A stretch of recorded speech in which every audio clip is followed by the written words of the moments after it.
Good morning and welcome to Tech News, the daily news program in which you will be able to know everything about technology. In today's show, we will analyze the aspects of science and technology and their humanitarian implications. In order to do this, we'll have a journey through time and analyze how technology has developed and affected mankind. We will start our journey with vaccination, one of the most important biomedical inventions. The first vaccination occurred in 1796, when Edward Jenner implanted in an 80-year-old boy pus infected with cowpox. 6 weeks later, he exposed the kid to smallpox, a huge epidemic at the time. However, the boy wasn't affected, thanks to the cowpox. According to Maslow's pyramid, before you can achieve your personal fulfillment, you have to have your basic physical needs. Therefore, having good health is an essential. Scientists study and research to acquire new knowledge for our well-being. Vaccination has saved millions of lives and has stopped many epidemics. Even though this is great, there have been some downfalls as well. Vaccination has been so effective in the latest years that some people don't think that they are necessary anymore, so they don't vaccinate their kids, leaving them unprotected. Now let's talk about the Internet.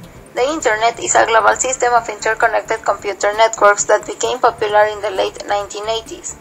It was created by the US in an attempt to create a fault-tolerant communication via computer networks. Thanks to it, we were being able to create a high level of technology in almost every aspect of our lives. It has been helpful in science, in architecture, in businesses, in teaching, in learning, and in many other areas.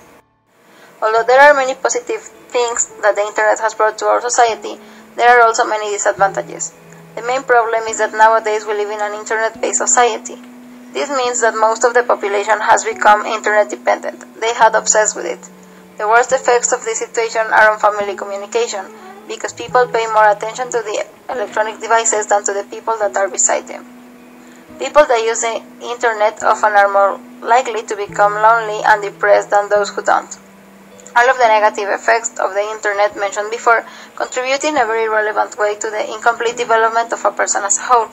A person as a whole is the one who not only looks for herself or himself, but also for the ones that surround him or her. Let's don't forget about contraceptives, also called birth controls. These are methods used to prevent pregnancy. Birth control methods have been used since ancient times, but effective and safe methods only became available in the 20th century. These are several methods used in modern society. One of them is oral contraceptive, developed by Luis Ernesto Miramontes Cárdenas at the young age of 26 years in 1951. By 1960, the FDA approved its use and was considered by the economists as one of the best inventions of the 20th century. Other birth control methods are barrier, intrauterine devices, sterilization, emergency pill, and dual protection. Emergency pills can prevent pregnancy in the few days after unprotected sex. Barrier methods such as condoms or safe sex not only help prevent pregnancy, but can also help prevent sexually transmitted infections. According to researchers, access to contraception and avoidance of unplanned pregnancy have led to increases in young women obtaining at least some college education, increases in college education women pursuing advanced professional degrees, increased participation in the workforce by women, increases in women's earning power, and decreases in the gender gap in pay. Now that we have this wider panorama on technology and its positive and negative aspects regarding the development of a person as a whole, we would like to compare this information and apply it to the movie Bicentennial Man. In this movie, Robbie Williams portrays a very advanced robot which is capable of understanding and imitating human behavior. This robot is programmed to perform housekeeping duties. As the movie develops, the robot, which is called Andrew, begins to develop deeper emotions, and step by step he abandons his life as a machine and begins to live in an almost completely human one, seeking for freedom and love in his existence.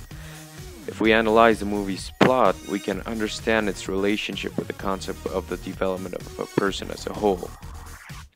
From a humanitarian viewpoint, Andrew could be just like any other person, and the movie is his quest to find the things that he loves in order to give sense to his own life, just like everyone else does in this world.